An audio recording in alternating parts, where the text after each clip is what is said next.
Hello, everyone. This is Kishore Dhanrajan with you, and thank you for dropping in again for another session of the Saturday Business Podcast.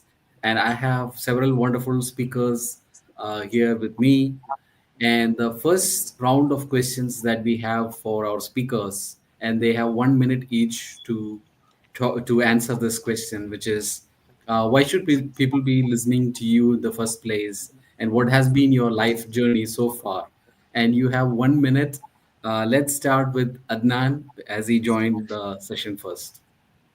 Hi Kishore, hi everyone. Glad to be here. Thanks for having me. So in my profession, my industry, and the role that I have right now in the company that I'm employed at, I'm basically at the nexus of a lot of functions, and it doesn't necessarily fit into any one bucket, which I'll expand in due course. I basically manage all communications, internal, external, and corporate affairs at a global publicly listed tech company headquartered in Australia. I'm based out of Toronto. That's where we have the bulk of our marketing team. I started my career off in journalism and publishing, actually, so I have a journalist's background. And because I have that mix of public relations, which I transitioned into post journalism, I kind of um, have that holistic 360-degree view into the news media, the news cycle, the modern information ecosystem, which I feel a lot of professionals these days don't have a full view of, or they have a very like truncated view. And I work very much at the edge of AI and how AI is impacting a lot of industries, specifically advertising, copywriting, marketing, public relations. So I can kind of bring that view into the fold, so to speak. Yeah. Wonderful. That's been great to hear from you. Next, let's hear from Rabia. So, hi everyone. First of all, it's a pleasure being here as well. My name is Rabi. I'm based in Dubai. Actually, I started my experience over 10 years back in digital marketing and business development, focusing in the e-commerce industry, GCC and MENA region. I gained the experience across almost marketing rules, I think, starting from media buying, campaigns, social media, SEO, and more.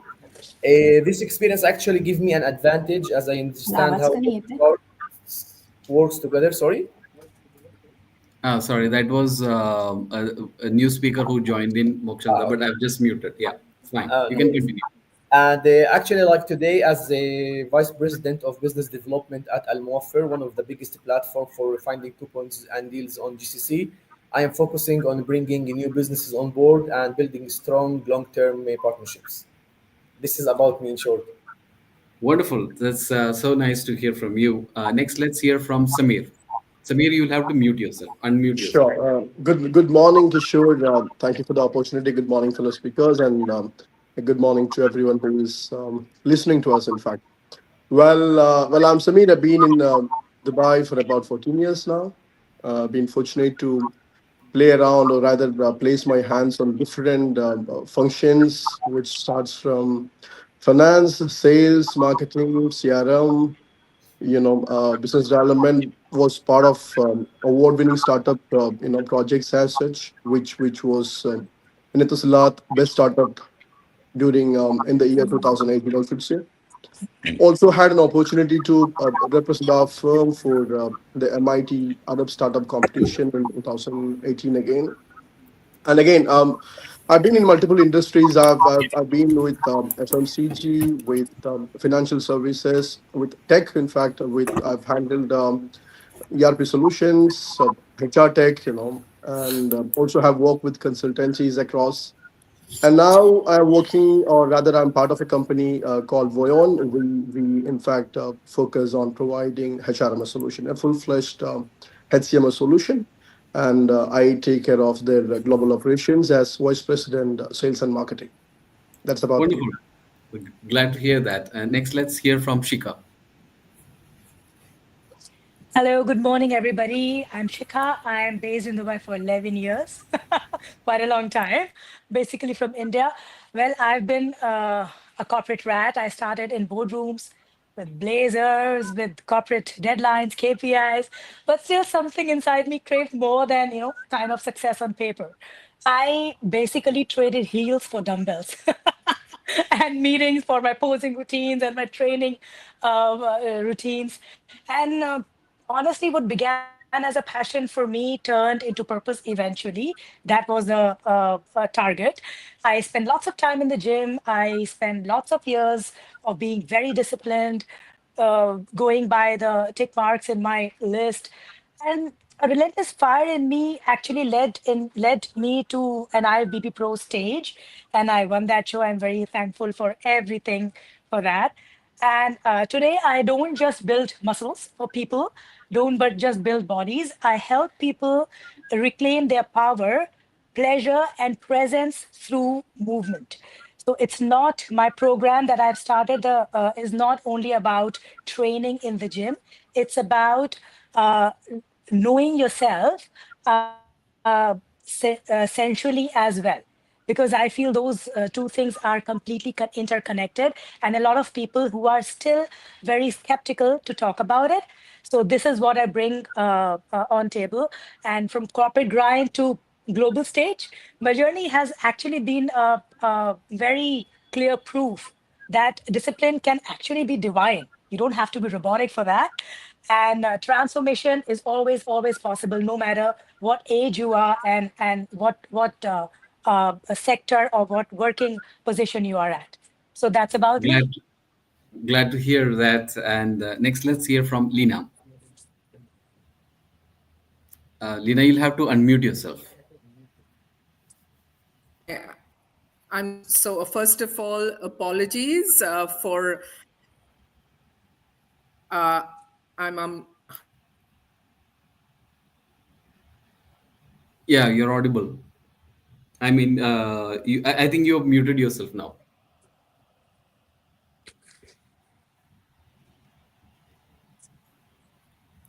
Is it good now? Can you hear Yes, me? yes, we can hear you. Yes. Okay. Thank you. First of all, apologies for this late entry. I've had some tech issues, and that's the reason why you couldn't see my beautiful or not so beautiful face. Let me just begin with that. Okay, a little about myself.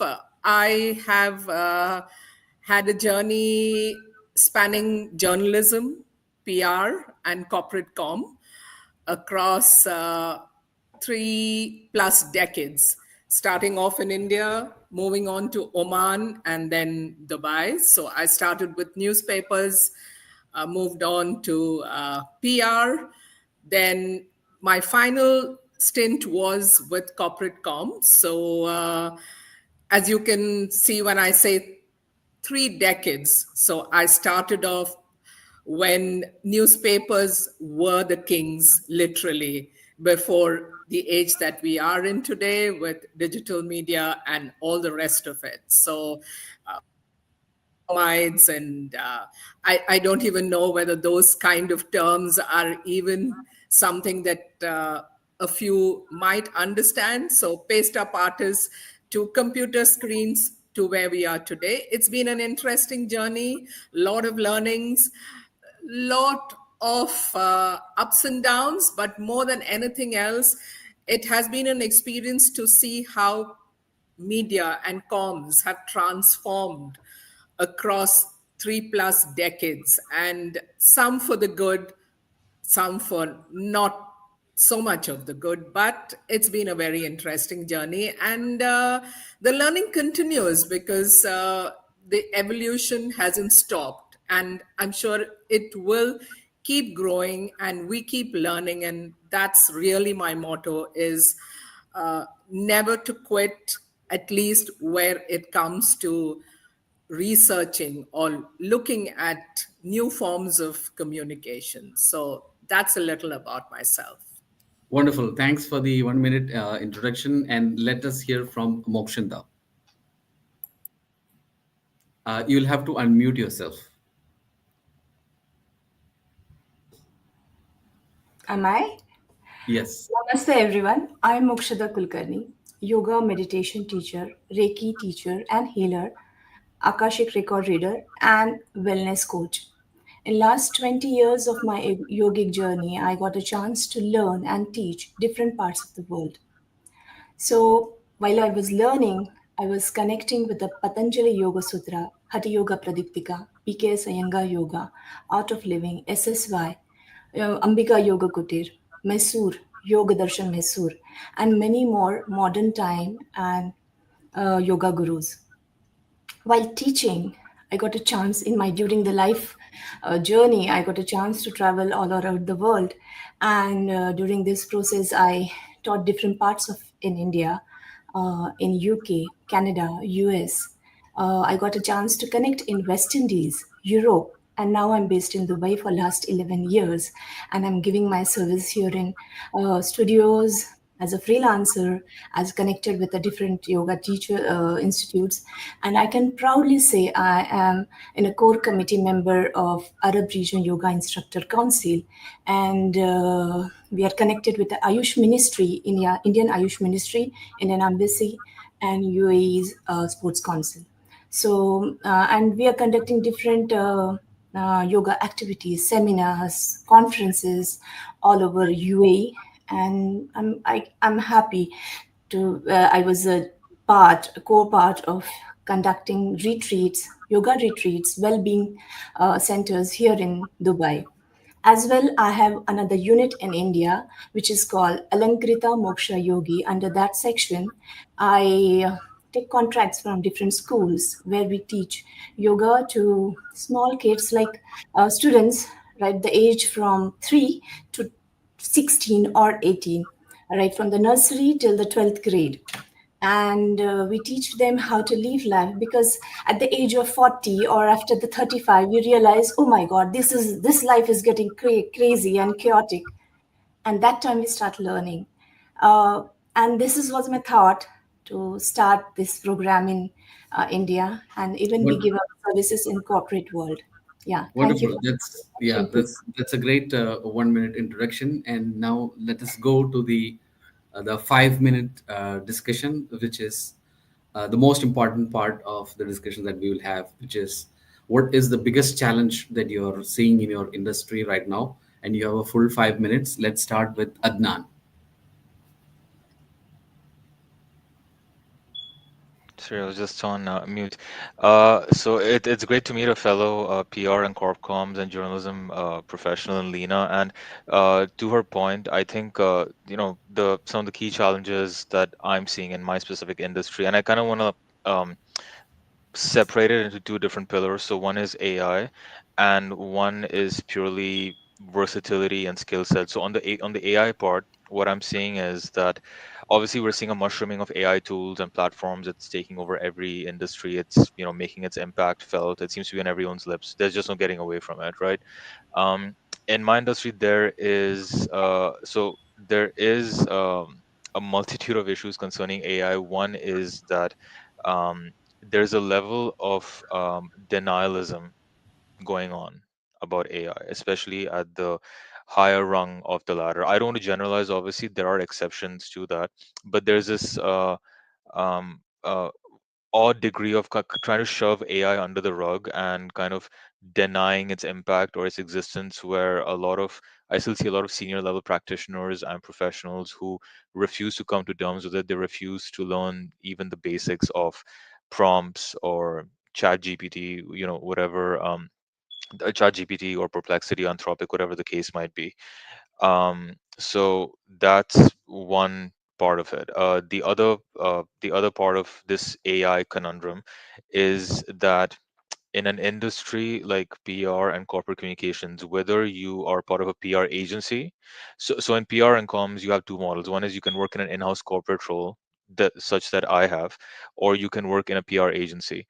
Uh, More so in the PR agency side of things, because AI has now started supplanting a lot of lower order or lower level tasks and operations, such as media monitoring, such as analytics, such as social media monitoring, such as reporting, such as content creation, whether it's blogs, op-eds, the press releases we see on company websites, the op-eds we see in our newspapers and magazines, whether online or print. It's getting relegated to AI. So previously, although of course you still see a majority of those roles still in place, but I think over the next 2, 3, 5 years we'll see a lot of rapid change, and it's happening before my eyes, that I can see basically myself, the lower tranche or the lower rung of the ladder is now gradually getting wiped out. Now, PR and corporate communication is something that's very people focused, people first, relationship centric. If you are gradually removing that lower rung of the ladder and you're removing those entry level roles and jobs that new graduates or entry level professionals are looking to move into or are looking to gradually move up the ladder, who are you handing the keys off to in terms of the next generation? Because your middle management and your senior management, whether you're in an agency or in-house corporate role, at some point you will age out. At some point you are going to retire. You're not going to be there forever. So you can't outsource account management, client servicing, things of that nature to AI. You just can't. So on the one hand, to address, the first problem, don't refuse to come to grips with AI. Don't deny its existence. Don't refuse to engage with it. It's never too late to start. Start familiarizing yourself with AI tools and platforms and prompts, so on and so forth. And in terms of the second element, recognize that yes, you can outsource certain things to AI, but you can't outsource basic human behavior. You can't outsource creativity, innovation, customer service, relationship management to AI. So that's one. The second problem I see in my industry is, so like I mentioned before, I inhabit or I sorry, I occupy a very unique role in my organization. We run a very lean structure, Hansen technology. So I don't just handle core PR and corporate communications. We're not siloed in that regard. I'm also very involved with product marketing, digital marketing, social media, CSR, community outreach. And this leads to the problem that I'm seeing in my industry in a wider sense, which is that a lot of PR professionals and corporate communications professionals are siloing themselves. They just want to work within that specific niche and they don't want to flex, they don't want to grow beyond that. Whereas the demands of the modern day workplace and the modern day company is that companies are trying, and especially in light of all the economic complexity and uncertainty that we're seeing in the world right now, companies do want to inherently extract as much value from an individual as possible.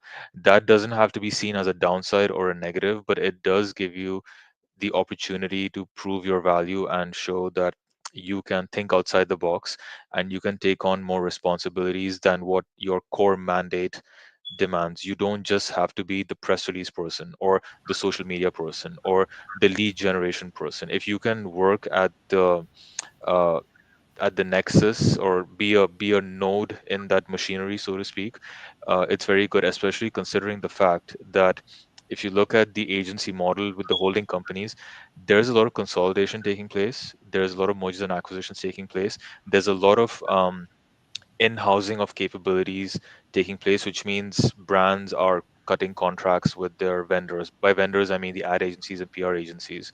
Uh, and the reason you're seeing a lot of this consolidation is because a lot of the holding companies, they are trying to streamline efficiencies and they're trying to bring multiple skill sets under one firm. So like a lot of storied firms like Hill and Knowlton, JWT, TDB, Young and Rubicam, uh, they're either getting phased out or they're getting merged with firms under those same umbrella holding companies that are not PR firms. They specialize in either media buying or social media or ad creative or digital or something of that nature.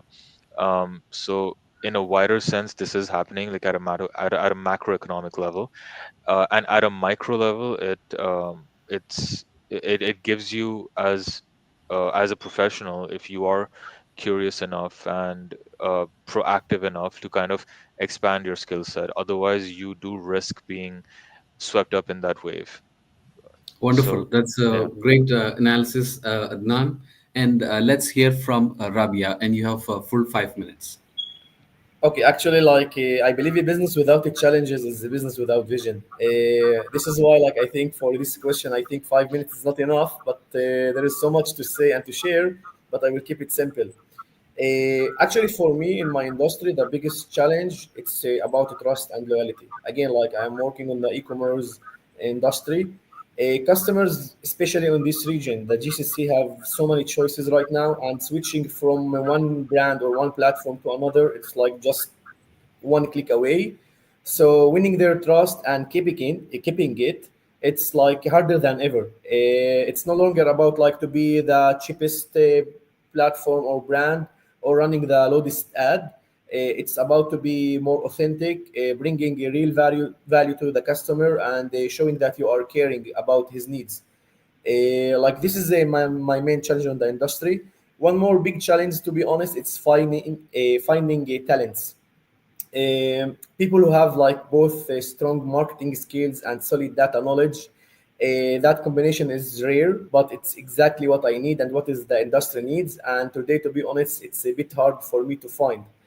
This is actually the main two challenges that I'm facing, but there is much more, and I think like we need to have a full session to share these challenges with you guys. But this is for now. You are in mute this time, I think, Kishore. Yes, I was muted. So what I was saying was that's a great take on the e-commerce industry. And one of the beauties of such sessions is that we are hearing from different industries at the same time, and the audience can have a lot of takeaway. Next, let's hear from Samir. And Samir, you have 5 minutes. Thank you, Kishore. Like Rabi said, I'll make it precise and short and simple. Well, I sort of put it in two brackets. One is from the industry perspective, and the other one is from the company perspective. Like I said, we are into HR tech, offering a complete suite of HCMS solution as such. And like Adnan mentioned earlier in his address, AI, of course, gonna pose a lot of threats to the industry, to the companies around. So let me put it from the company side first. One is, of course, the globe or the world becoming local again. So what did I mean by that? Is each region, or rather each country, has its own policies. There were times when a zone, like say European zone or European Union or probably GCC, had same kind of rules and policies in place. But now the globe is becoming shrunk again. They're becoming local. Each country is becoming local as such, and that brings nuances of a lot of policies, procedures, configurations in the terms of system development as such. So that's one challenge, which brings again in terms of the deployment challenges in terms of its timeline. That's one, and of course the cost factor. Definitely when we work on a project for long, definitely the cost gonna go up, and again at many a times we are not able to bill it to the clients because of the competition around. So that's one from the company side. Secondly, from again a company's perspective, it's in terms of availability of resources, like Rabia was saying. There are a lot of talks going on in on the domain of AI as such, and then every company looks for the first thing they wanted to know is what is that AI feature which is there in your system, which is kind of a differentiator. But to be honest, if you look out for resources who can really help us on those, it's very limited. So that's another challenge from the company side. And if you talk about the industry, there was this very recent case in one of the Abu Dhabi's hospital, big chain hospital, which was exposed to cyber threat. And that's gonna be a challenge to our company for sure, and I'm so sure that that's gonna be a challenge for all of the players, whatever our business is gonna be. So cyber threat that makes our work quite tougher in terms of keeping it safe and confidential, and of course that actually throws us to making it complain in terms of let's say GDPR, HIPAA, or whatever complaints rules are across. That's one. And secondly, from the industry perspective, is again an unfair advantage what the big company holds, because now everybody talks about AI. Let's say if you talk about SAP, company like SAP, Oracle, or Microsoft, in that perspective, they have the resource, they have the human resource, they have the financial resource, they have access to the knowledge. So those things actually put them on an unfair advantage, wherein which smaller companies which comes under them or rather below them going to have a tough time in keeping up with the competition as such. That's my take on that.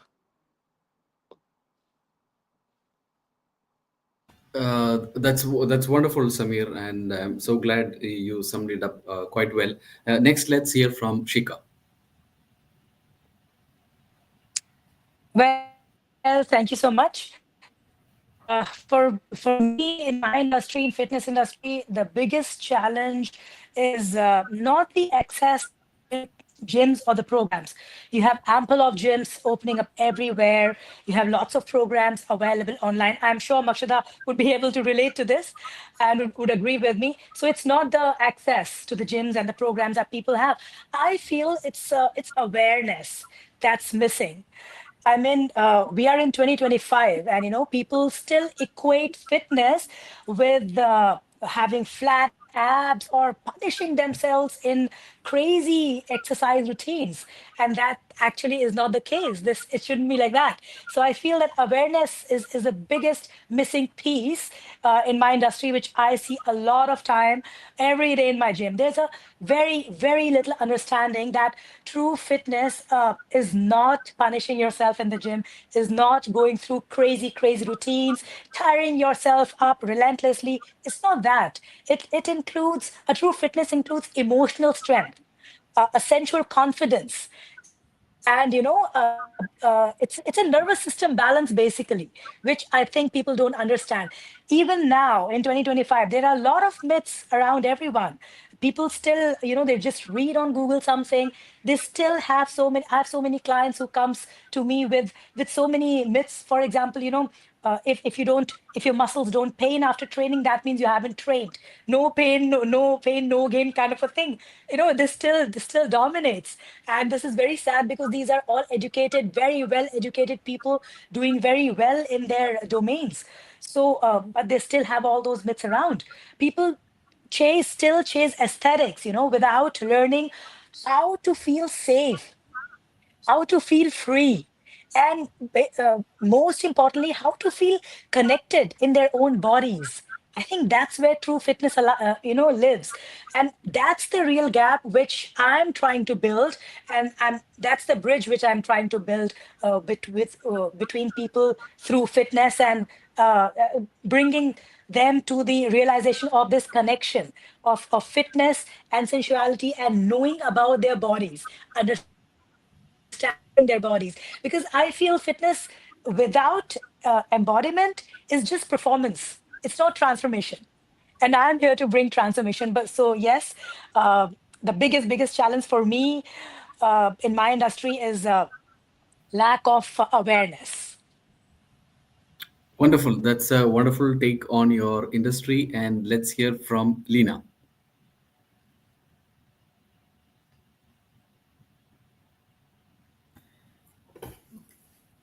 Very interesting inputs that I've been listening to. And I think I'm most correlate with Adnan and to some degree with Rabia, because we, in a way, have operated in the similar industry. And taking on a little further from what Adnan has been speaking about, what I feel is we have moved away from the era of content being king. And because of the development of technology and AI and everything else related to it.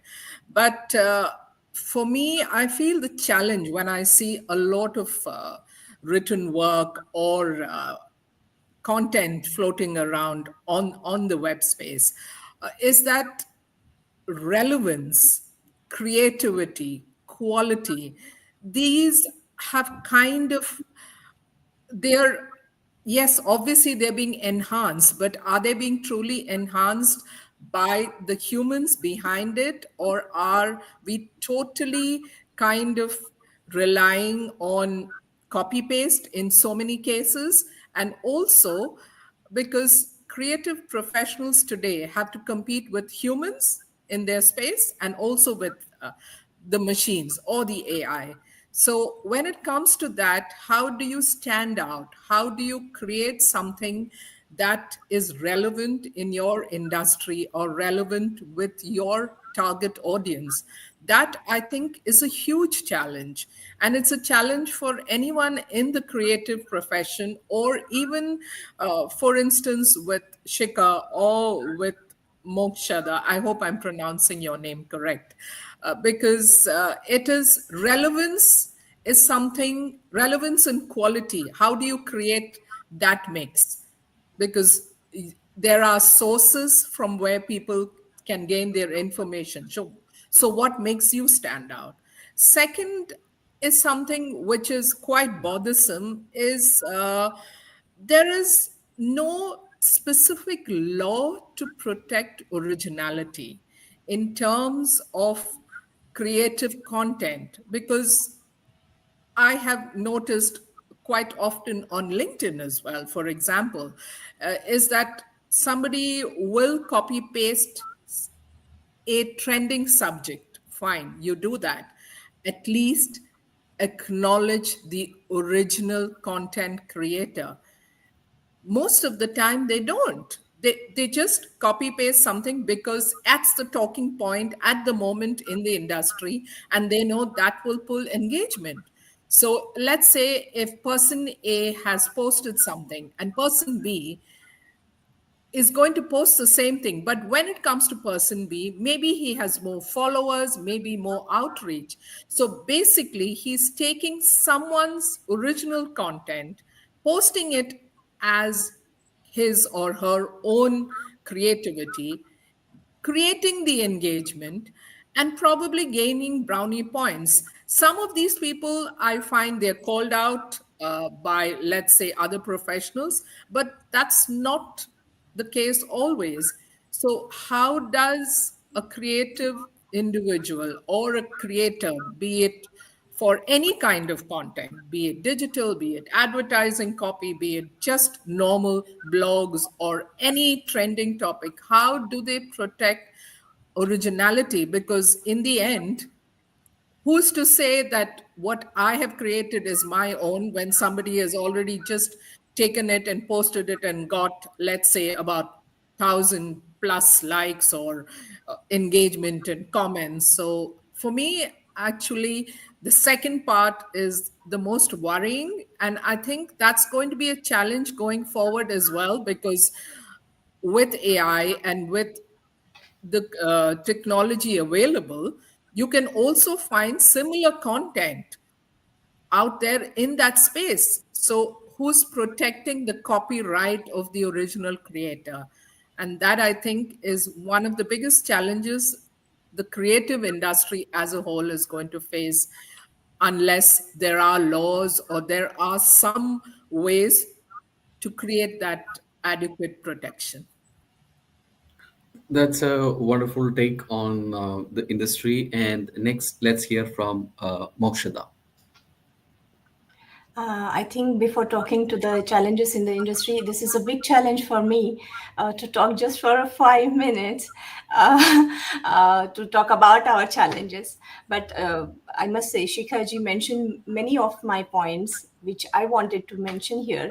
So half of my work is done. That's thanks for you. Big thanks to you. As we all know, the yoga is coming directly from the country of blessings and rich heritage called India, Bharat. And we are the people who says Vasudeva Kutumbakam. Under the name of Vasudeva Kutumbakam, we're ready to accept each and every person who is trying to follow this knowledge and want to come into our umbrella, under our umbrella. And that's where the challenge comes. Because yoga is not just a physical activity. Yoga is a combination of asanas, pranayam, mudra, bandha, kriya, meditation, and discipline. And one person's when the yoga teacher says, "Come on, let's start doing the exercise," this is not the right way. So here we can say the lack of knowledge, the lack of rooted traditional knowledge about the system, about the gravity of the whole subject, and just following the physical activity is not yoga. It's not the basic need of the nation. It is not the basic need of humanity. It's killing the subject, and it is killing going behind something which is not there. So I think the lack of knowledge and the people who are following just because they have a big number of followers or big studios or big banners, people are following them. And the basic essence of knowledge, basic essence of philosophy behind yoga as a shastra, as it's a tradition, it's lacking there. So that's where we traditional yoga teachers come in the place and try to communicate with the people, try to build this understanding. And I think in last few years, this communication is going well. So these challenges are taken care. But at the same time, when we see a lot of many yoga teachers who are struggling to get the job because of the market situation, a lot of big portion of the income is taken by the teachers who are already in the industry and trying to make it like a big cake around it. So these are the things, and some of the points Miss Shikha already mentioned, because there are a lot of many yoga studios, yoga centers. Industry is full of options, but at the same time, as you change the region, weather also creates lot of difference. So yoga help people to understand how to live a complete well-being life. Humanity needs this complete well-being life, and this is the things I feel we all try to fill these gaps, and these are the challenges which yoga industry is right now facing, and we all trying to fill these gaps. Yeah.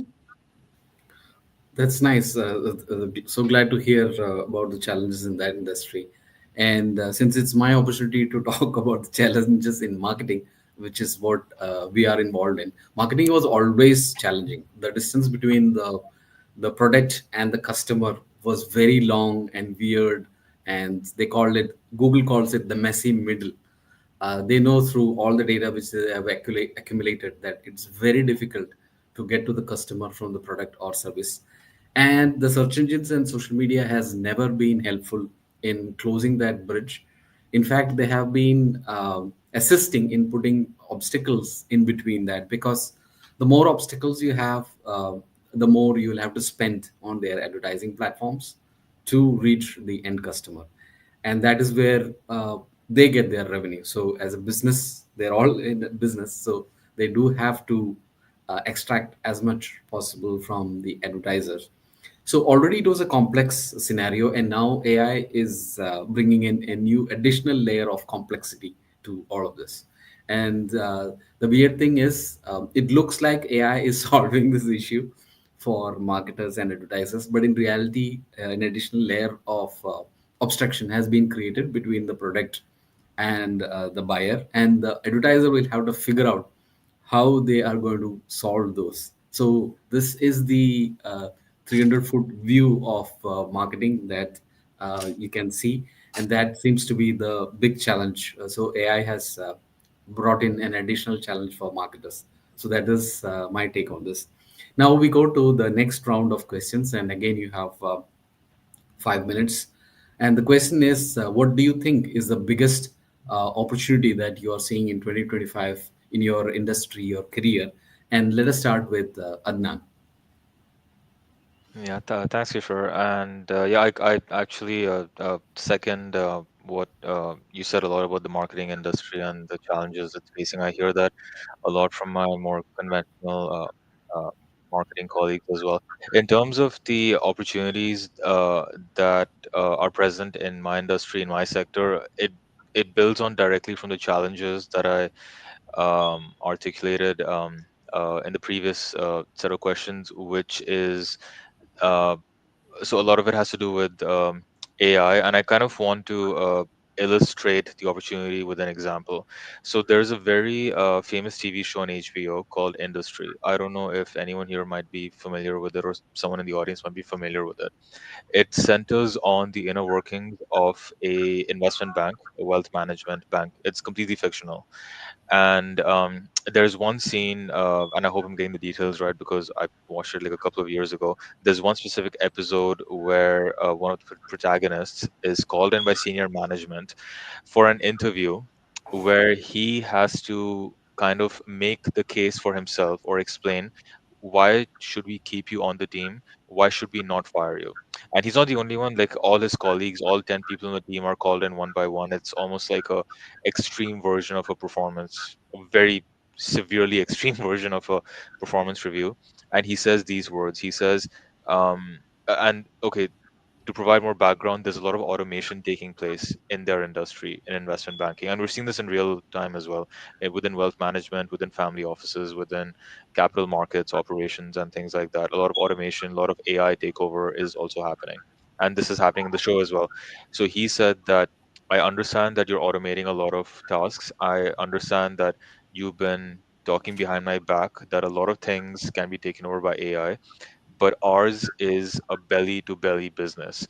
Ours is a client centric business. And you simply, it's like what I said before, you simply cannot throw me out of the firm and replace what I do with the latest automation tools that your consultants are bringing on board to this firm. And that's what I would say is a big opportunity in my industry, which is that if you so AI, think of it as something that augments and speeds up your workflows and the work processes. That yes, it helps you create content faster, it helps you become more efficient.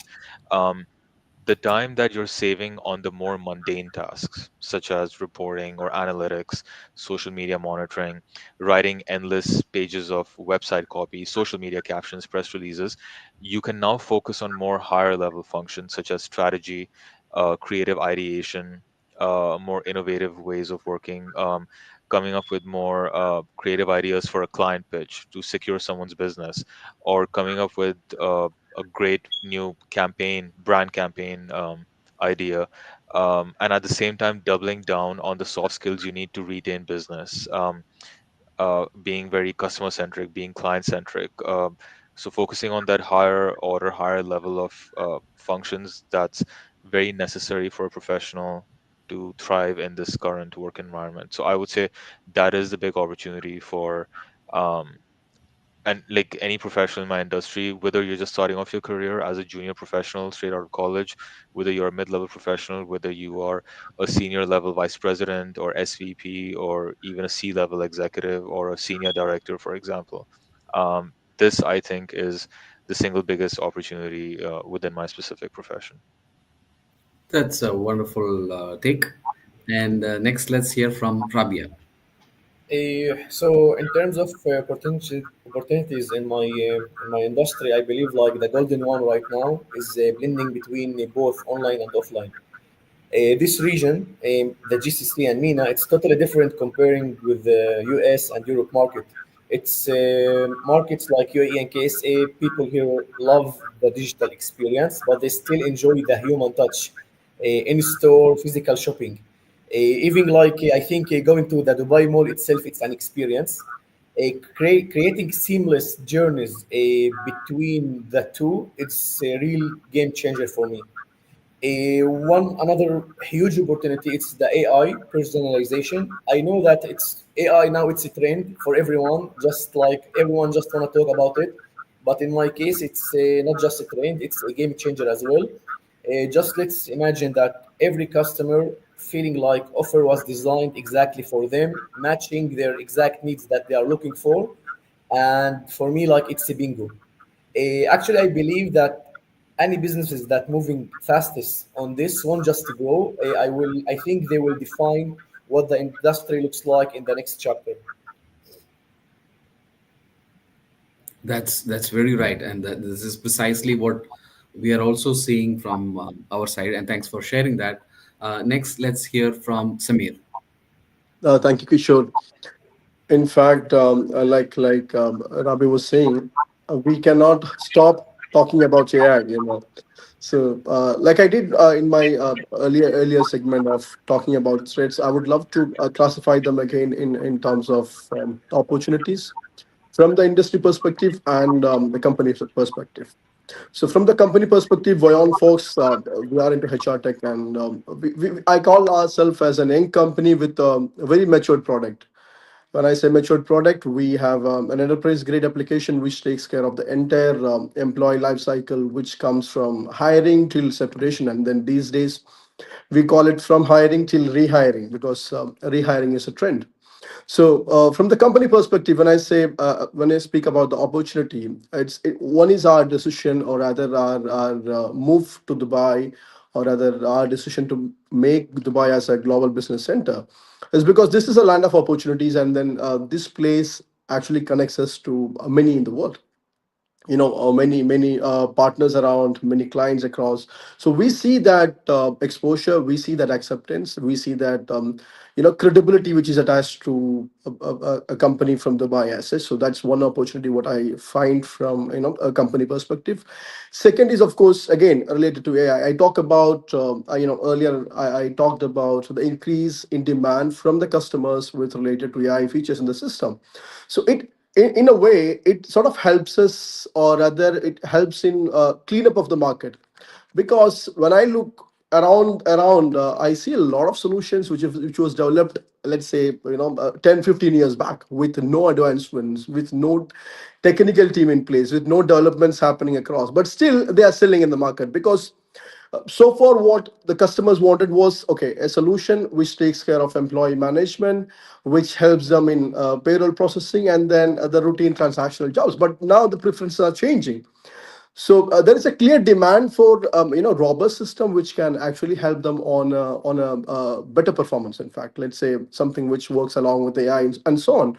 So that will really help the industry, or the companies like us, to see a cleaned up market with lesser competitions. Where we really compete with companies who have solid products, and that will also help us to be on competitive pricing model and so on.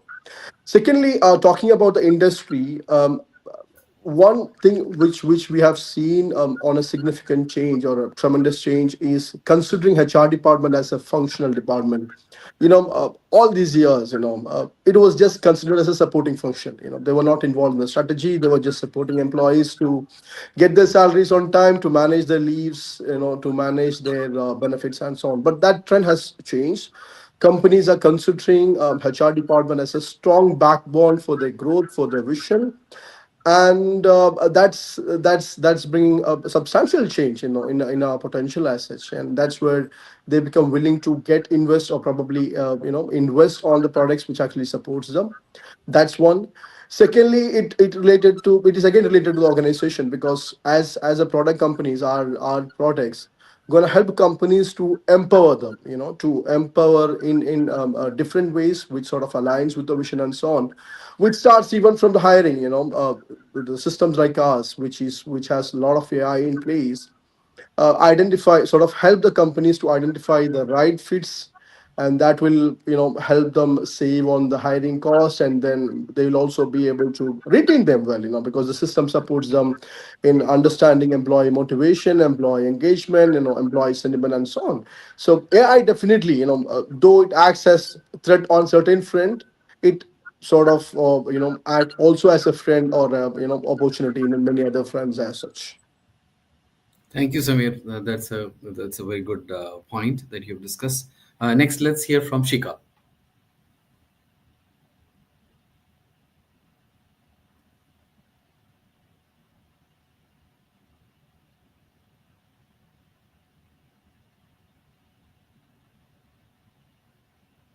Shika, you'll have to unmute yourself.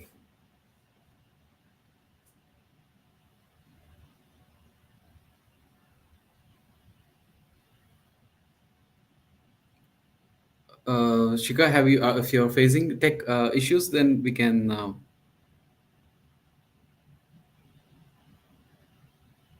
You're still not audible. Okay, let's hear from Lina, and so in the meantime, Shika can maybe rectify the technical issues. Let's hear from Lina.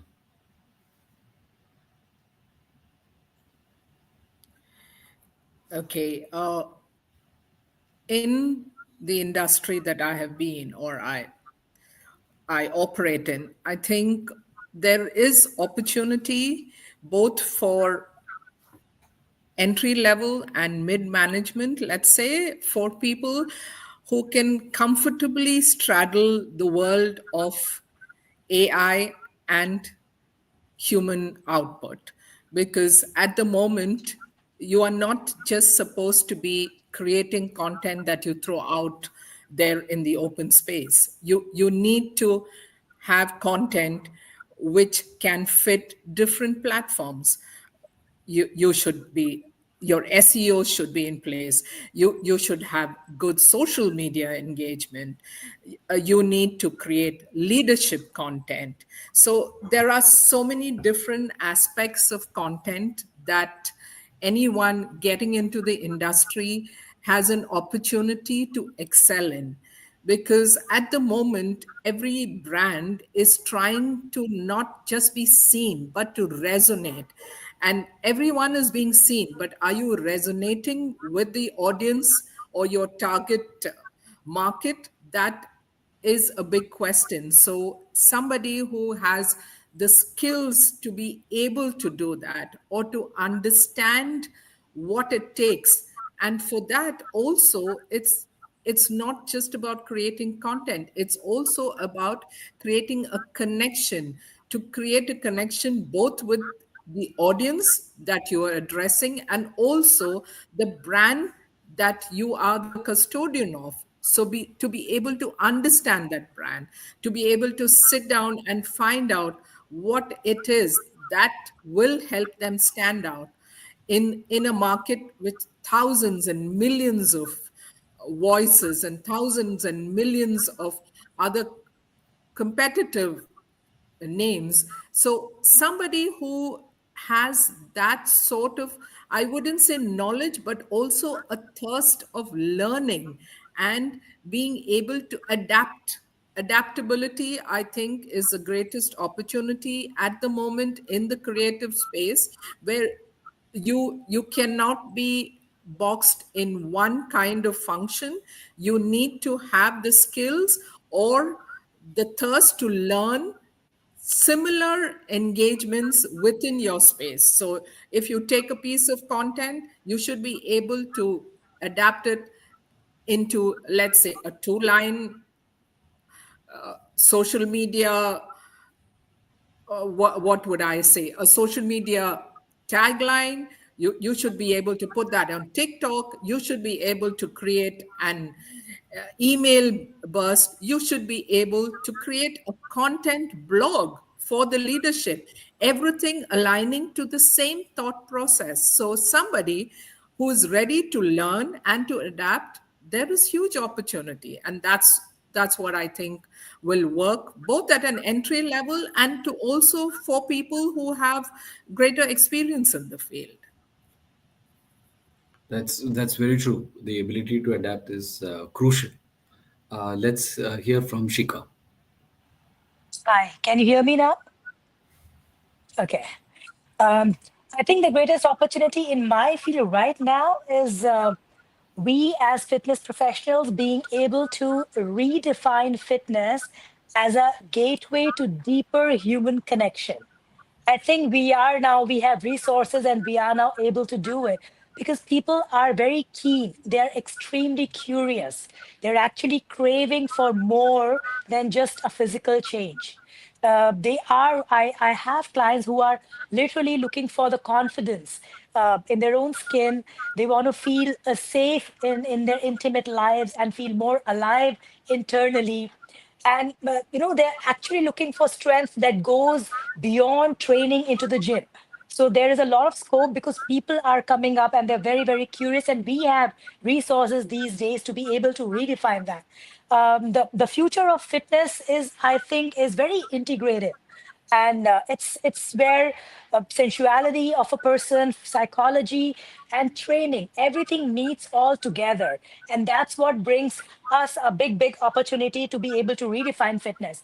And that's exactly the space that I'm trying to build, or Mokshada is trying to build for everybody, where bodies are not just shaped in a particular size, but they're awakened.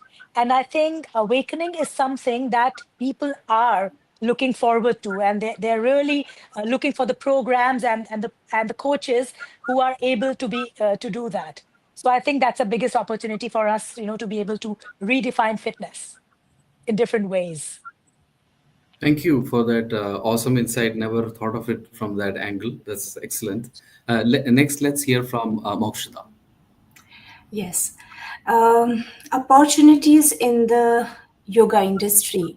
I can see today's days, yoga industry is growing like anything. Fitness industry is growing like anything else.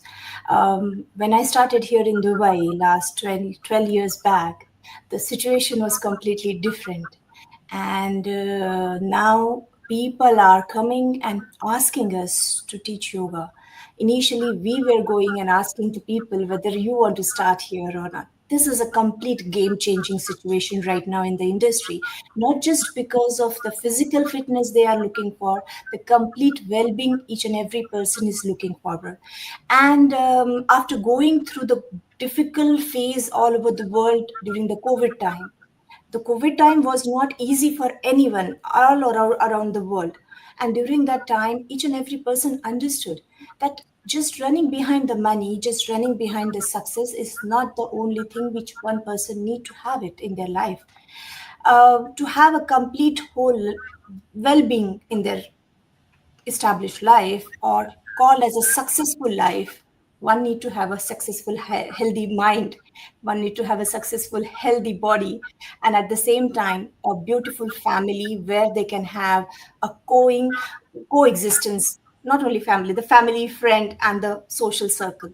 And there where I can see the opportunity, because yoga can create this high harmonial beautiful bond around the people all around the world. And I think that the steps and the opportunities which is created by this government, UAE government, I need to say a big thank you to the royal family, the ministry, sports ministry, health ministry, commercial economic ministry, those who are giving a big open hearted welcome to the yoga industry and asking them and creating a beautiful space that come join us and create a beautiful happiness around the UAE, when we are particularly talking about the UAE country. And the whole nation is coming up with the beautiful schemes and beautiful fitness programs. At the same time, there are so many energy level activities going on, because when person is trying to get into a health, it's not only physical health, it's not only allopathy or ayurvedic homeopathy, it's all combination of different aspects of paramedical things and energy healing techniques. That's where the reiki, astro healing, or the akashic record reading and many other streams comes in the mainstream. And I think these are the big opportunities who person who's want to create some change in people's life all around the world. This is a big opportunity. At the same time, I like to add one more point here. Many of us already added, but yes, again, in the yoga industry, this opportunity is coming with the online sessions, AI help, and we are able to connect. Right now we are sitting here and we are able to connect all over the world. Like, who was going to think that I was able to connect with the West Indies? How was going to happen that? How I was going to connect with the US clients? It was a complete game changing process right now, and we are getting opportunities while sitting here, connecting all around the world. And I think this is the good way of changing. I think after COVID, this good change happened in the all around the world, and it is creating a beautiful opportunity for all industries as for yoga also. Thank you. Wonderful. That's a very insightful points that you have shared. And now, since it's my chance to talk about the opportunities, it is actually centered around AI. So AI is on one hand the big threat, and it's also the great opportunity maker. So two sides of the same coin. The big opportunity that we are seeing is more on the tech side, where any company can evolve and turn into something else.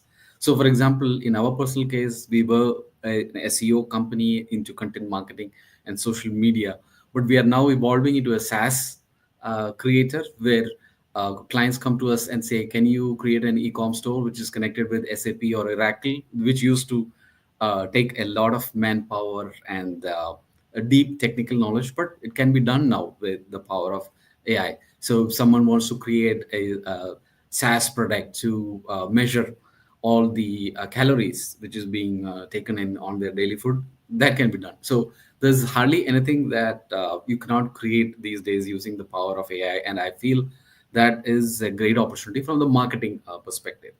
And now we come to the end of the session and the last question for all of you, which is if the audience wants to know more about you, your business, how can they reach out to you? It might be a good idea to give out your name because some of them might not be able to see the name on their screens.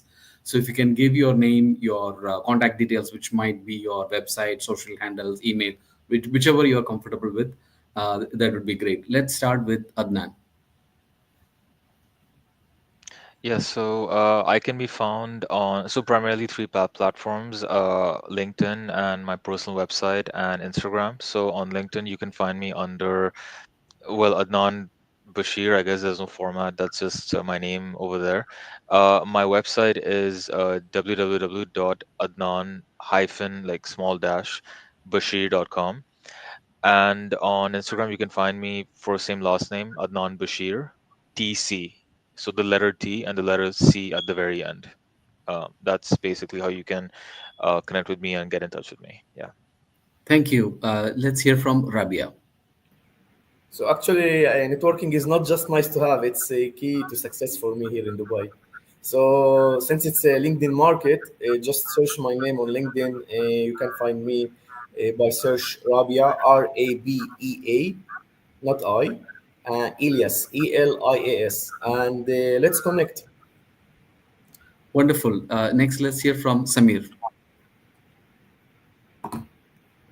Thank you, Kishore. Well, I can be found on LinkedIn. I'm a very active LinkedIn user.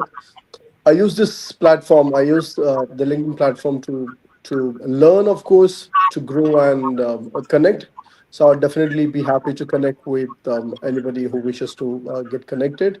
And I can be found on my LinkedIn handle, Samir P. P.Karath. Yeah. Wonderful. Let's hear from Shika. So, guys, your body, your energy, and your joy, they matter as much as your resume. So, if you want to be more self-aware about your physicality, your fitness, and your sensuality, you can reach me at my on my website as www.fitmates.club. I'm there on Instagram. My Instagram handle is ifbbpro_Shika, and my Facebook page is Fitmates by Shika. Thank you. Wonderful. Let's hear from Lena.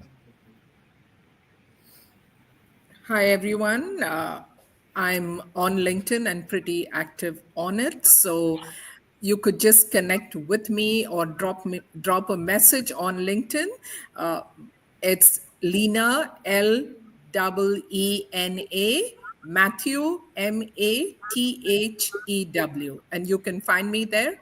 I'd love to connect with a lot of people who I can learn from and also share some of my knowledge with. Wonderful. Let's hear from Mokshita. Yes, my name is Mokshita Kulkarni. You can connect me on Instagram. My professional Instagram account is Alankrita Moksha Yogi. And you can find me on LinkedIn as we are talking right now. And my email ID is mokshitakulkarni20@gmail.com. Yes. Wonderful. Thank you for that. And I must admit that I learned more in this 1 hour than a lot of doom scrolling on different channels. There were a lot of insights that I could actually grab. And thanks to all the speakers. Thanks, Adnan. Thanks, Rabia. Thanks, Samir. Thanks, Mokshda. Thanks, Lena. Thank you. Thanks, Shika. It's been wonderful hosting you. And we wish everyone a great day ahead. Thank Thanks, you very Kishore, much. for Yeah. hosting. Thank you. Thanks, Kishore. Thank Thank you you. so Thank you, much. Thank everybody. you, Thank and you. good, Take care, good everybody. meeting Thank all you, of everybody. you. Thank you. Bye bye. Lovely meeting with all of you. Thank you. Bye bye. Thank you. Thank you. Thank Bye. you. Bye.